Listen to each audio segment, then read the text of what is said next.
Hi! Everyone knows the highs and lows of software development. The highs where you feel super confident about the things you do, and the lows where you're not sure anymore where you should start solving the problem.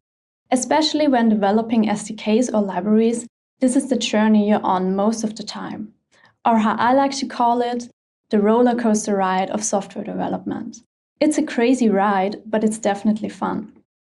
Building the Sentry Nuxt SDK gave me such a ride. I had to dig into build tooling and bundling. I had to learn a lot about ESM, talk to a lot of different people, and I came to the point where someone was telling me, "You've landed in confusing territory." I cannot cover the whole journey in this talk, but I'll definitely give you some insights on how ESM affects creating SDKs. I'm Sigrid Huemer, and I'm working at Sentry, where I'm building the Nuxt SDK, which is also known as the Sentry Nuxt module. And I help maintain the Sentry JavaScript SDKs. And we have a lot of JavaScript-based SDKs. Here you can see an overview of all the SDKs. We currently have 30 SDKs to support all different JavaScript libraries and frameworks. And all those SDKs are a collection of tools for capturing data on a specific platform. So this data are errors, performance data, or traces, for example. And the specific platform is Nuxt in this case. And all this collected data is visible for you in the Sentry dashboard. And this is where you can see the errors that happened in production in a nice overview where you can click into and see more details. And you can see performance data for your web vitals, for example. And you can see all the traces of your application. So how long your request was taking and all that stuff. So the new Sentry Nuxt SDK is implemented as a Nuxt module, as this is the default way of enhancing your Nuxt application with additional features. And there has already been a community-based module for Nuxt version 2, created by Rafal. But Nuxt version 2 reached end of life in June 2024, so people were waiting for Nuxt version 3 support. And yeah, a lot of people were asking for this version, and we at Sentry thought we're gonna start building the Nuxt SDK now. So overall, we need 3 things to build this SDK. First, we're gonna let users pass configuration somehow. Second, we're gonna add monitoring on the client side. And as we have a server as well, we need to add monitoring on the server side. So first, we want to let users pass some configuration. So users can do this in the init function. This can include customization options or integrations. The Sentry SDK is then initialized with all the functionality you want. In a super simple front-end only project, we might only need one single Sentry init call. But let's see what we need for Nuxt. So Nuxt includes Vue and Nitro, which runs H3 under the hood. So we have the client side, which is the browser runtime with Vue. And then we have a server runtime on the server side. And we should also not forget about the build time. During build time, a lot of stuff happens in the background. For example, source maps are generated and plugins for rollup and Vite can be added. It's important not to mix up the configurations for the build time, the server, and the client runtime. That's why a clear distinction between the configurations was made. So there is the build time config that can be added to the Nuxt config TS file. This can include your source map upload options, for example, and other build time related options. And then we have 2 runtime configs, which are external files as well. It's the Sentry client config with client-side integrations like the replay integration. And then the server config for Sentry, which can include server-side integration, like the Redis integration for your cache. So let's continue with monitoring on the client side, now that we set up all this all this configuration for the user. We now have the client configuration by the user, but then I ask myself how this file can actually be included to the user's Nuxt application. So where do all your Sentry options go, and where is your init function actually called?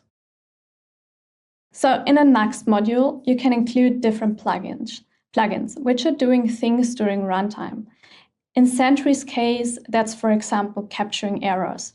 It's also possible to add a plugin template, which is basically a function you can pass some code to, and it will generate the plugin during build time. This comes in super handy for adding the Sentry client config to the build. So inside the Sentry module, we can see this add plugin template call, and it imports the Sentry client config, and then the actual plugin code is empty. The module itself is adding plugins, but this part is just adding this import.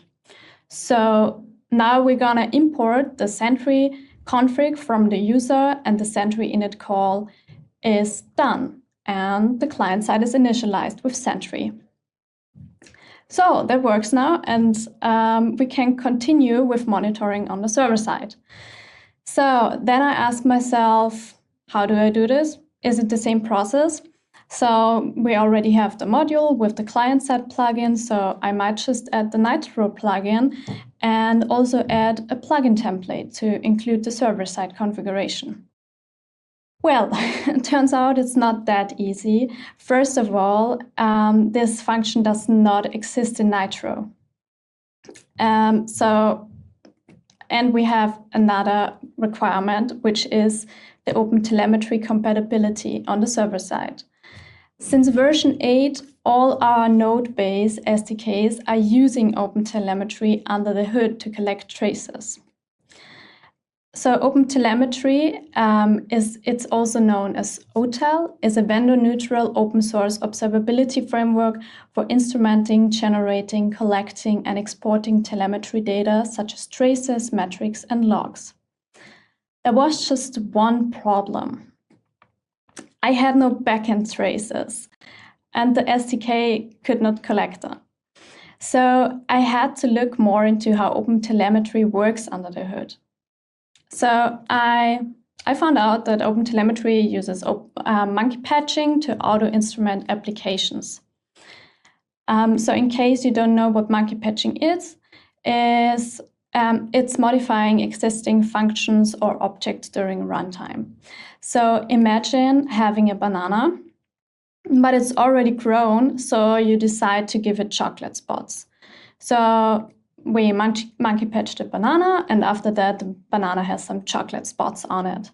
So that's monkey patching. You're changing behavior after something is already defined. So in code, this can look like this. We have Axios, and we get the Axios get function, and we want to change the get function and add some functionality to it. So we're gonna override this function, call the original one, and then add some console log, for example, to it. Or in the case of Sentry or OpenTelemetry, we add some traces to it. So how long this function actually run. So now that we understand what monkey patching is, let's see why it works in some cases, but not in others. It all comes down to how JavaScript loads our code.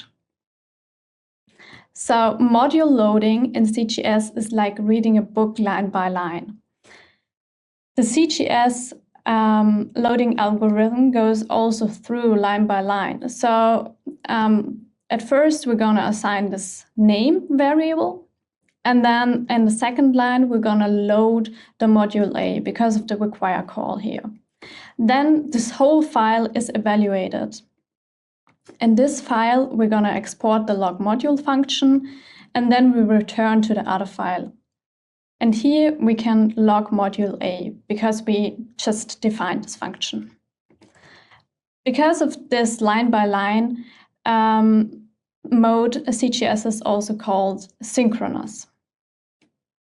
And CGS is monkey patchable. So OTel hooks into the require function, and it then monkey patches the modules on the fly. So whenever you require for example, Axios or a backend library, OpenTelemetry is monkey patching this module on the fly, so you can get instrumentation for this module. So how does module loading look like in ESM? You can imagine ESM like a puzzle. So each module is one piece. And ESM, the ESM module loading algorithm is split up in 3 phases. The first phase is the construction phase, which loads and parses the files into a module record. And in the second phase, we instantiate this. We allocate some memory space and link all those files together. And in the last phase, we're gonna evaluate everything. So that's executing the code and storing the actual variable values into the allocated memory space. And this is also the reason why ES module loading is called asynchronous, because it happens in those 3 steps. So this is not monkey patchable, but we'll continue on this later.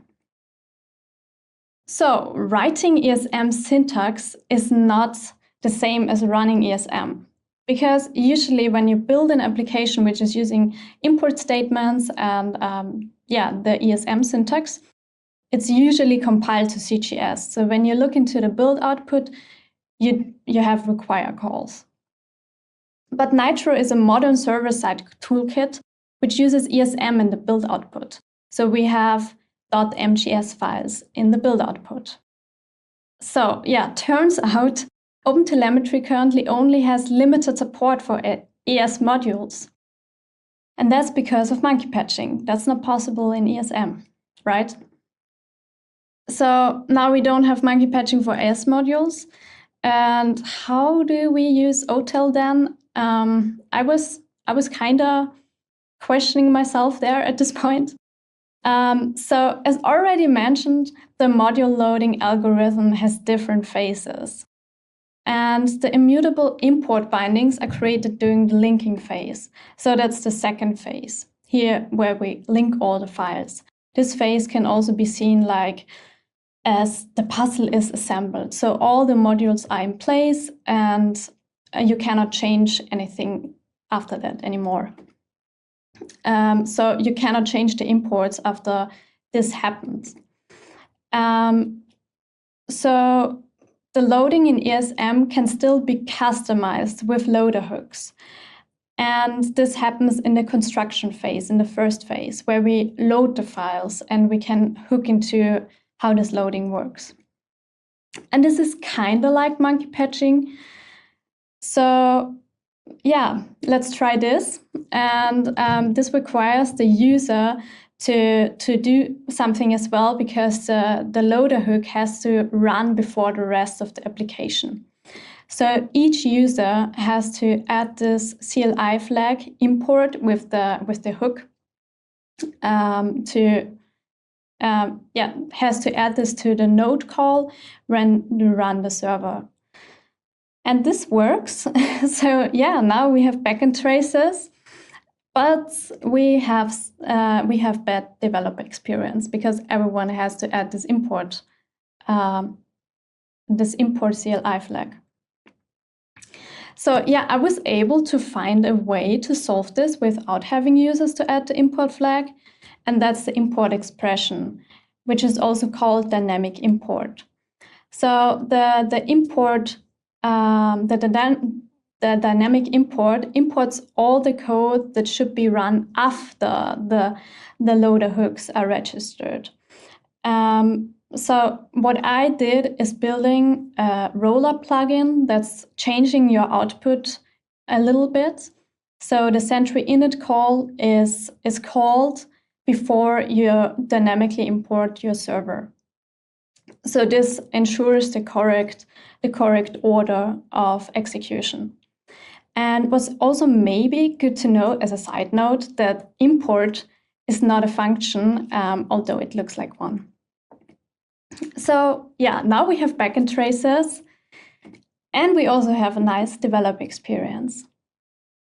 So what's the current state of the application? And what's the current state of the SDK? The SDK is currently in beta, so this means that the APIs won't get breaking changes anymore, but there can be changes in behavior.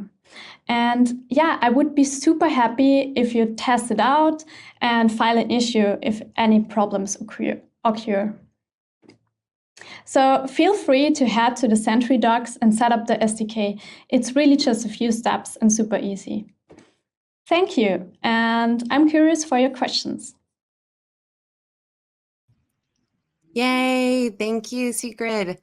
Hello. We do have a few questions for you. First one is, this sounds so promising. Curious, does it play well with Cloudflare workers, especially server-side edge? Currently, it's not 100% supported. We have a Cloudflare SDK that you can also use. You have to create a custom setup currently, also because we are still in beta, as already mentioned. And yeah, I think currently it's best to use the Cloudflare SDK for your worker and the Vue SDK for your front end. But in the future, we will work on that to also make it available inside the Nuxt SDK. Thank you. All right. What are you using for graph visualization? Are there custom made or using third-party framework? I was creating the slides with Google Slides, so all the basic visualizations were made in Google Slides, but I also used Figma. Very cool. Thank you. All right. Does Sentry use OpenTelemetry client-side? How does it keep trace context across promises in browser? We're only using OpenTelemetry on the server side currently, and maybe it's coming on the client side as well, but it's really experimental still from OpenTelemetry side. Yeah, let's gonna see how this turns out. And we keep the trace context with meta tag in HTML.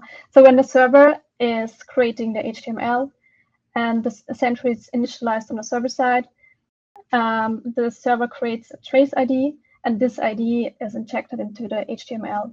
And then when the client side Sentry init is called, this is picked up there, and the trace can be continued there.